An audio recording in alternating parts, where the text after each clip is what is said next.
السلام علیکم ورحمۃ اللہ وبرکاتہ۔ ان الحمد للہ رب العالمین والصلاة والسلام علی اشرف الانبیاء والمرسلین نبینا محمد وعلی آلہ وصحبہ اجمعین ومن تبعہم بإحسان الی یوم الدین، واشہد ان لا الہ الا اللہ وحدہ لا شریک لہ واشہد ان محمدا عبدہ ورسولہ، اما بعد۔ اعوذ باللہ من الشیطان الرجیم وللہ علی الناس حج البیت من استطاع الیہ سبیلا ومن کفر فإن اللہ غنی عن العالمین۔ عن عبد اللہ بن عمر رضی اللہ تعالی عنہما قال قال رسول اللہ صلی اللہ علیہ وآلہ وسلم بنی الاسلام علی خمس شہادت اللہ الہ الا اللہ وان محمد رسول اللہ واقام الصلاۃ وایتاء الزکاۃ والحج وحج البیت وصوم رمضان۔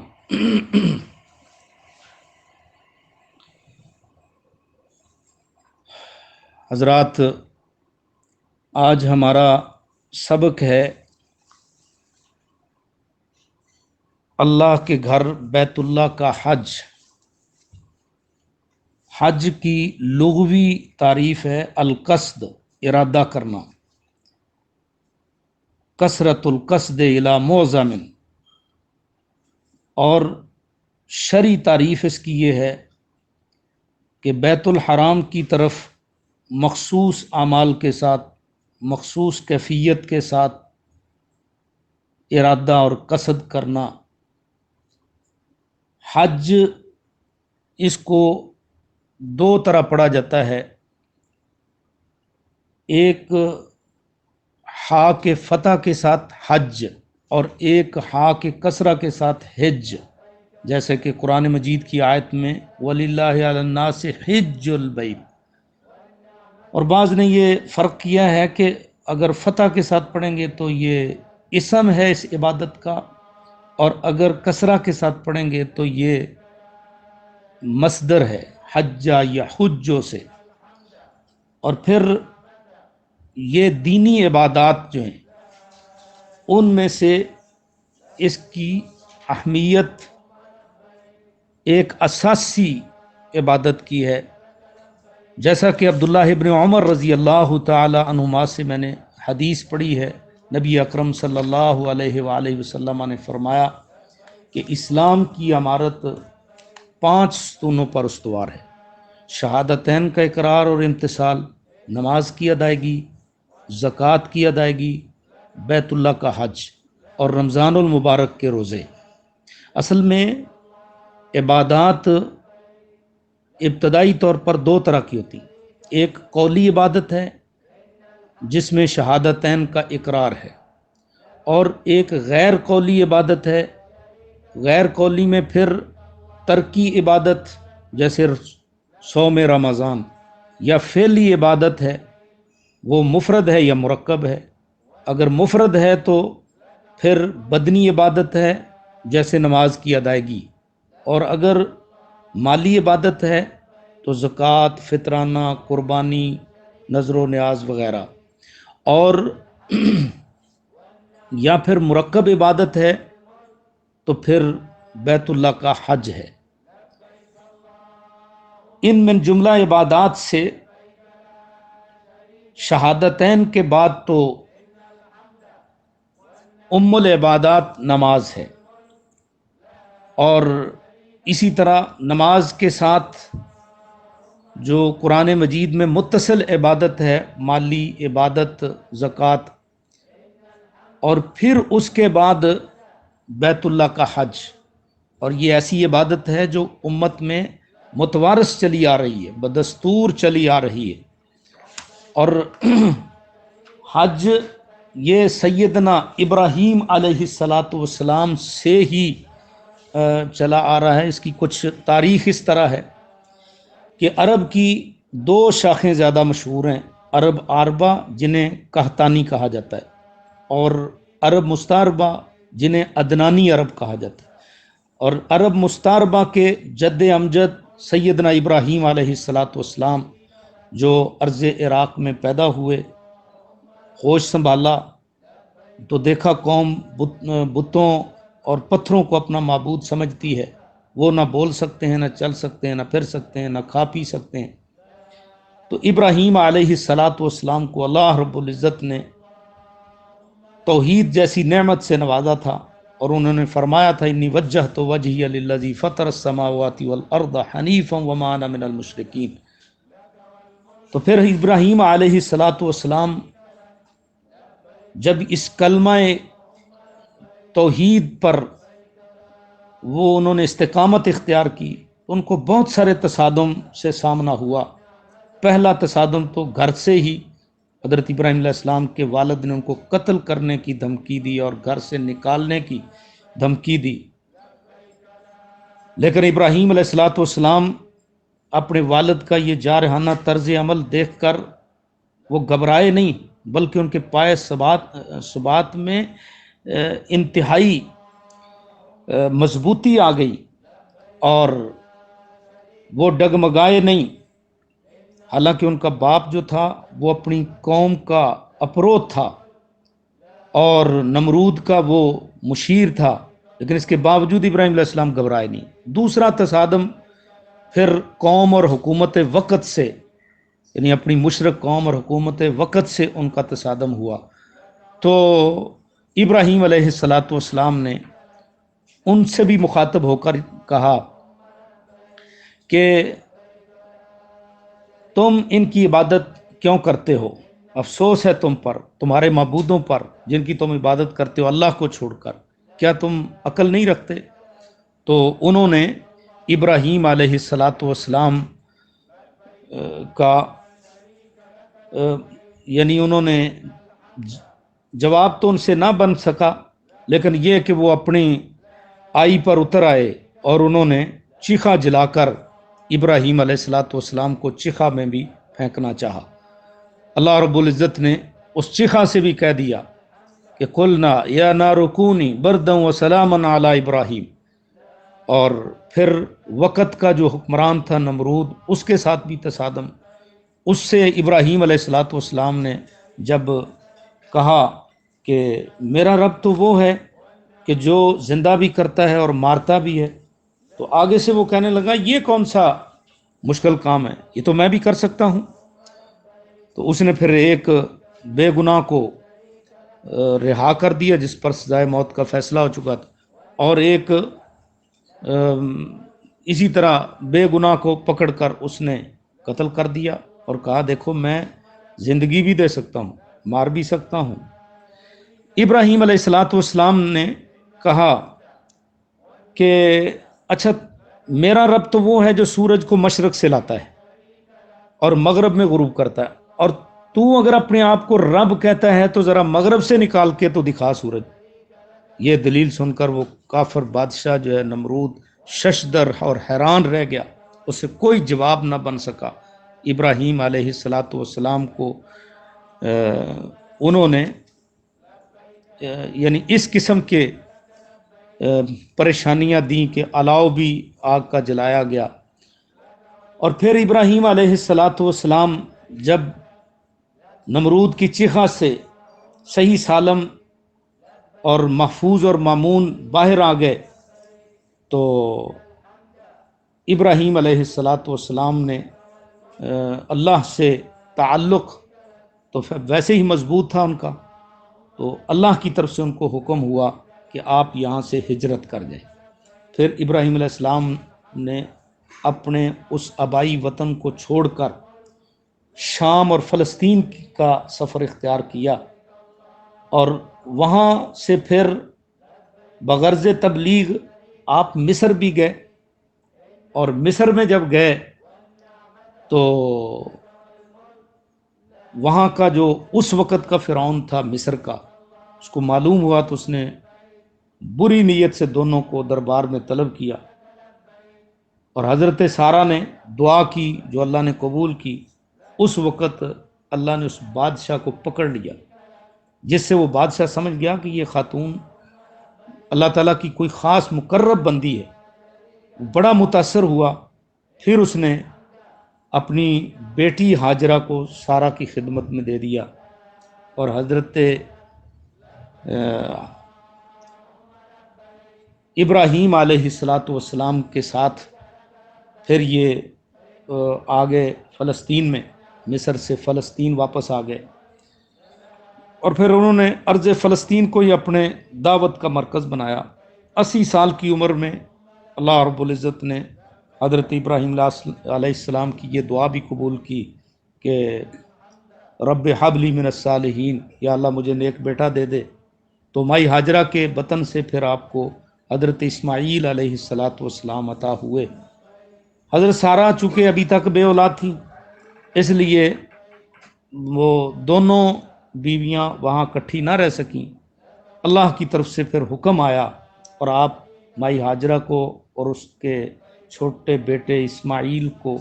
لے کر حضرت ابراہیم علیہ السلام ارض حجاز کی طرف تشریف لے گئے۔ وہاں اللہ کے حکم سے اپنی بیوی اور بیٹے کو ایک آب و گیا وادی اور میدان میں وہاں ٹھہرایا، اور واپس جانے لگے تو بیوی نے بار بار پوچھا کہ آپ ہمیں اس جنگل میں کس کے سہارے چھوڑے جا رہے ہیں؟ تو ابراہیم علیہ السلام ان کی باتیں سنی انسنی کر کے جا رہے تھے، لیکن حضرت ابراہیم علیہ السلام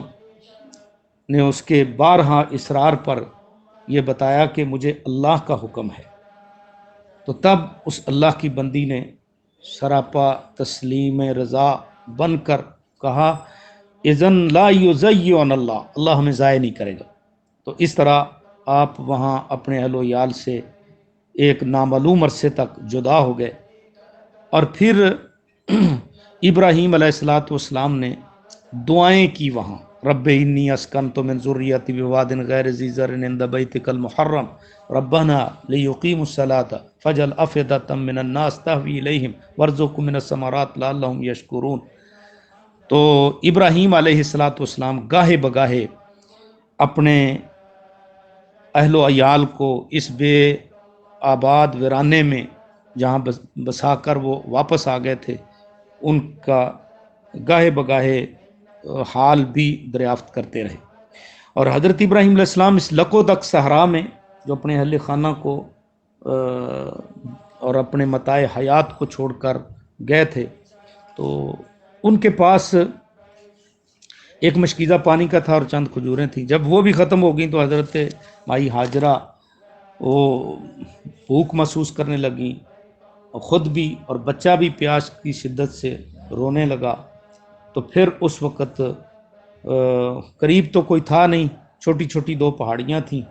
پہلے وہ صفا پر چڑھ گئیں، پھر مروہ پر چلی گئیں۔ اس طرح جو ہے نا صفا اور مروہ کے انہوں نے 7 چکر لگائے۔ تو یہ کیوں چکر لگائے کہ کوئی انسان نظر آ جائے، کوئی چیز نظر آ جائے، کوئی میرا معاون نظر آ جائے جس سے میں پانی طلب کر سکوں، لیکن کوئی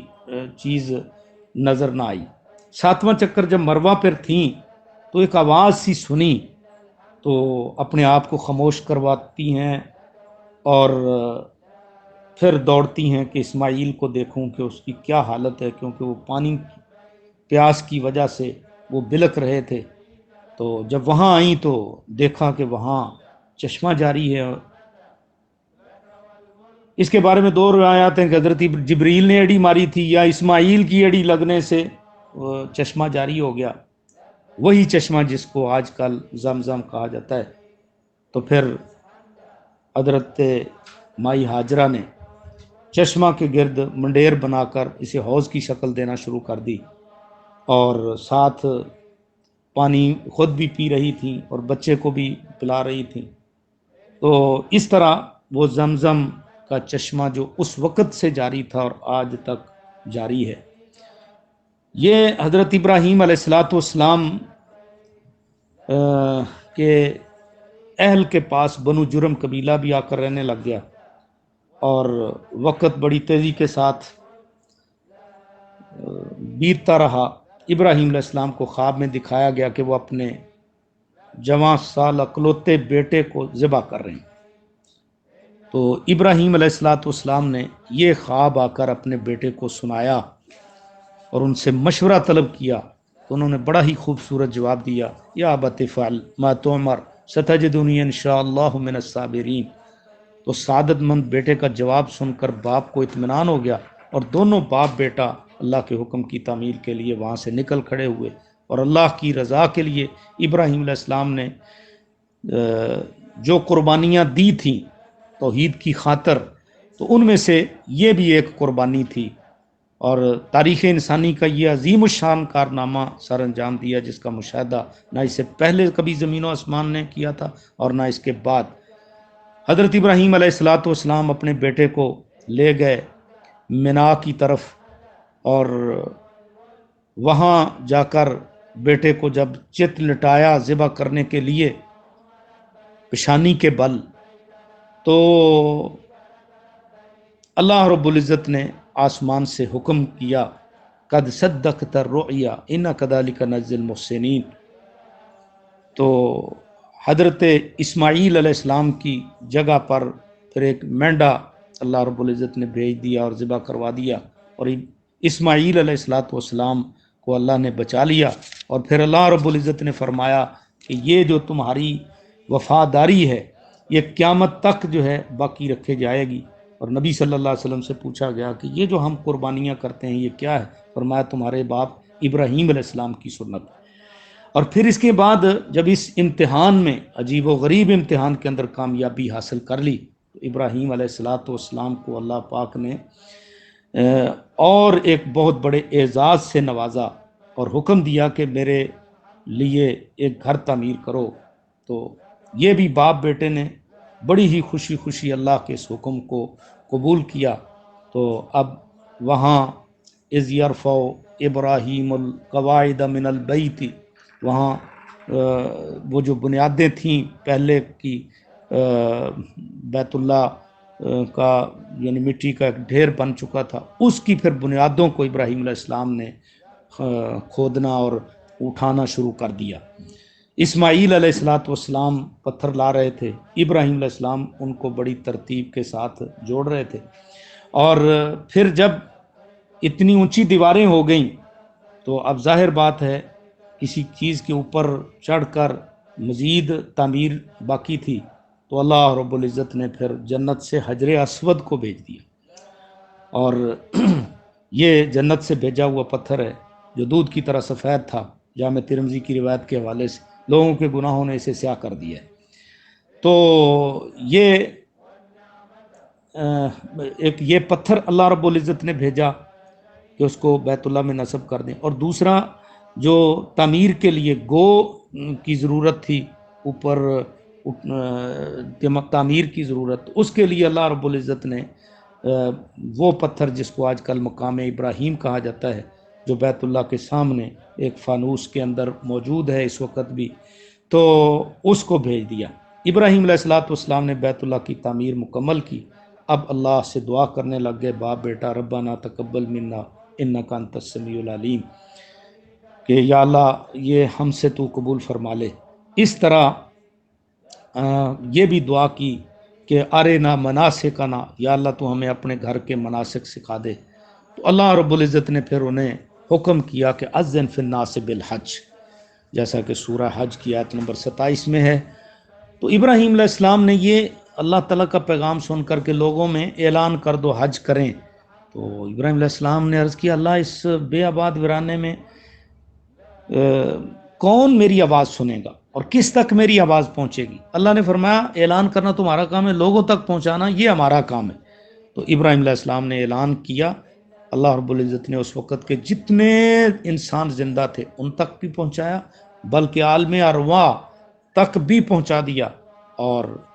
حدیث میں آتا ہے کہ جس نے ابراہیم علیہ الصلوۃ والسلام کے اس ندا پہ لبیک کہی، چاہے کسی روح نے کہی یا اس وقت زندہ انسان نے کہی، تو وہ قیامت تک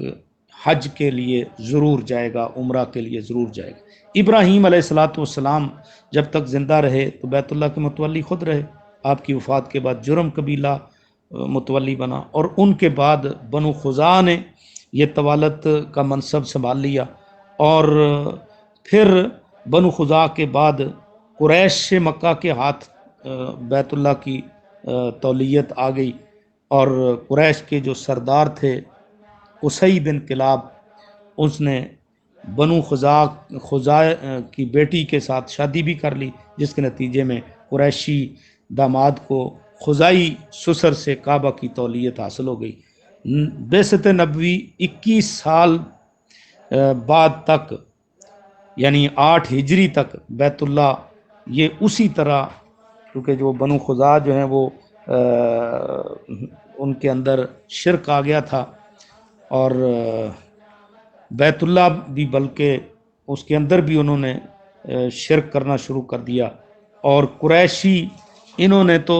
بیت اللہ کے اندر کوئی 350 سے زائد 360 بت نصب کر رکھے تھے، جس میں حضرت ابراہیم علیہ السلام کی مورتی بھی تھی، حضرت اسماعیل علیہ السلام کی مورتی بھی تھی۔ تو نبی صلی اللہ علیہ وسلم نے جب 18 ہجری یعنی فتح مکہ کیا، آپ نے 18 ہجری کو جب فتح مکہ، یہ 8 ہجری کو فتح مکہ کیا، تو پھر آپ نے بتوں کو اور جو اس میں مورتیاں رکھی ہوئی تھیں ان کو نکالا، بیت اللہ کو پاک کیا، اس میں آپ نے نماز بھی پڑھی، اللہ کا شکر بھی ادا کیا۔ 9 ہجری میں حج فرض ہوا تو آپ نے حضرت ابو بکر صدیق رضی اللہ تعالیٰ عنہ کو امیر حج بنا کر فریضہ حج کے لیے بھیج دیا، اور 10 ہجری میں رسول اکرم صلی اللہ علیہ وسلم نے تقریباً کوئی 1.5 لاکھ کم و بیش آپ کے جانسار صحابہ وہ بھی آپ کے ساتھ تھے، تو ان کی معیت میں یہ آپ نے پہلا اور اپنا آخری حج کیا،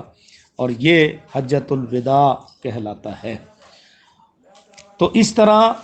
حج جو ہے بعض لوگوں کے نزدیک یہ ہے کہ 5 ہجری میں فرض ہوا،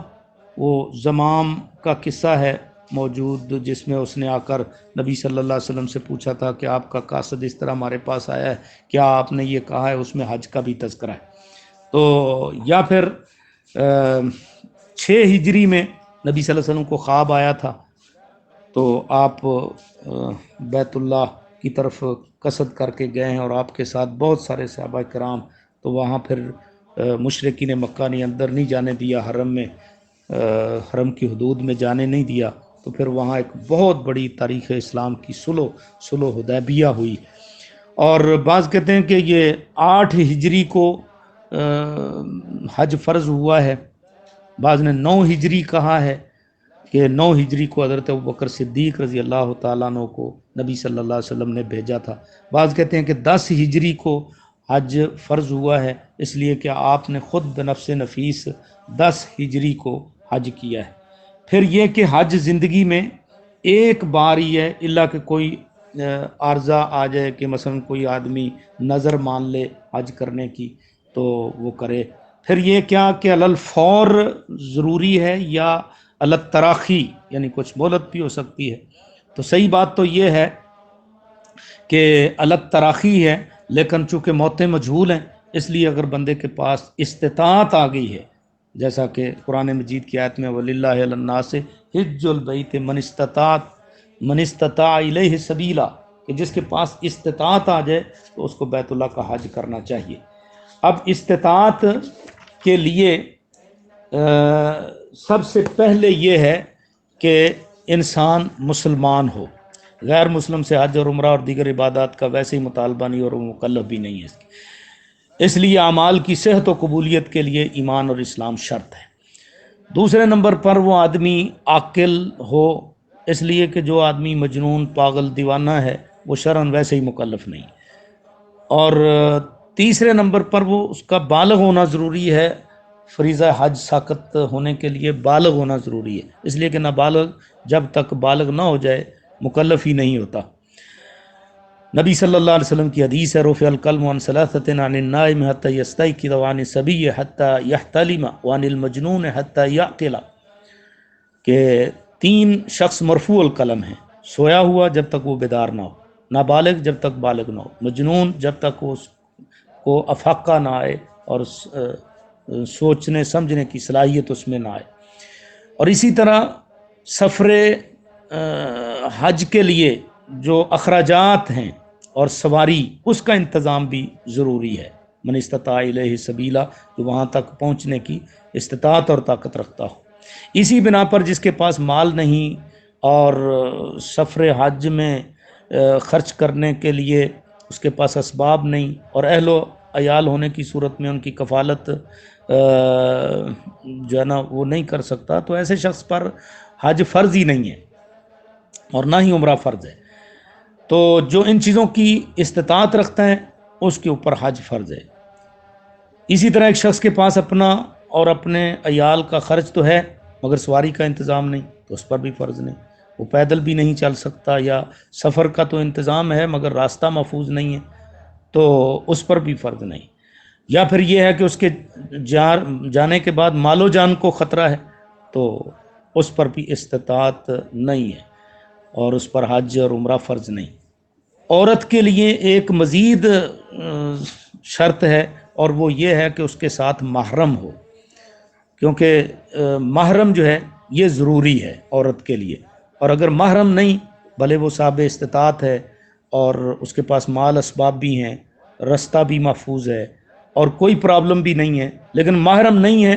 تو اس کو اس سفر کرنے کی اجازت ہی نہیں ہے، اور وہ اس کے اوپر حج اور عمرہ فرض ہی نہیں ہے۔ نبی پاک صلی اللہ علیہ وآلہ وسلم نے یہ ارشاد فرمایا جب آپ حج کے موقع پر تھے، جیسا کہ امام بخاری رحمہ اللہ نے ذکر کیا ہے کہ عبداللہ بن عباس کہتے ہیں کہ میرے بھائی فضل بن عباس رسول اللہ علیہ وسلم کے پیچھے بیٹھے ہوئے تھے، اور ایک عورت آئی خصم قبیلے کی، تو فضل اس کی طرف دیکھنے لگے اور وہ فضل کی طرف دیکھنے لگی۔ نبی صلی اللہ علیہ وسلم فضل کا چہرہ دوسری طرف پھیر رہے تھے۔ وہ کہتی ہے اللہ کے رسول، اللہ کا فریضہ اپنے بندوں پر ہے حج میں، تو میرے باپ وہ انتہائی بوڑھا ہے، لا یثبت علی الراحلہ، سواری پر بھی نہیں بیٹھ سکتا، تو کیا آیا میں اس کی طرف سے حج کروں؟ آپ نے کہا ہاں، اور یہ حجۃ الوداع کا واقعہ ہے۔ اس سے امام بخاری رحمہ اللہ نے حج کے وجوب پر دلیل لی ہے، اور اسی طرح قرآن پاک کی آیت وَلِلَّهِ عَلَى النَّاسِ حِجُّ الْبَيْتِ مَنِ اسْتَطَاعَ إِلَيْهِ سَبِيلًا، اس سے بھی پتہ چلتا ہے کہ حج سب استطاعت پر فرض اور واجب ہے۔ اور جو میں نے حدیث آپ کے سامنے تلاوت کی ہے حضرت عبداللہ ابن عمر رضی اللہ تعالیٰ عنہما سے، اس میں بھی یہ آتا ہے کہ بنی الاسلام علی خمس، اسلام کے جو فرائض ہیں وہ 5 چیزیں ہیں جن پر اسلام کے خیمہ استوار ہے، یا اسلام کی عمارت استوار ہے، تو وہ 5 چیزیں ہیں: شہادتین کا اقرار، نماز کی اقامت، زکوٰۃ کی ادائیگی، اور بیت اللہ کا حج، اور ماہ رمضان کے روزے۔ تو اس لحاظ سے حج یہ فرض ہے، اور جو بندہ بھی حج کا ارادہ کرتا ہے تو وہ ان شرائط کے ساتھ بیت اللہ کا حج اسے کرنا چاہیے۔ موتیں مجہول ہیں، جتنی جلدی ہو سکے حج کے فریضے کو ادا کرنے کی کوشش کرنی چاہیے۔ تو یہ حج کی مختصر سی تعریف اور مختصر سی تاریخ ہے، تو انشاءاللہ اس کے بعد ہم حج کی فضیلت اور حج کے اہمیت کا ذکر کریں گے انشاءاللہ آئندہ درس میں۔ اللہ رب العزت سے دعا ہے کہ اللہ ہم سب کو اس فریضے کو ادا کرنے کی توفیق عطا فرمائے، اور اللہ ہمارے لیے آسانی فرمائے۔ سبحان ربک رب العزت عما یصفون وسلام علی المرسلین والحمد للہ رب العالمین وآخر دعوایا ان الحمد للہ رب العالمین۔ جزاکم اللہ۔ السلام علیکم ورحمۃ اللہ۔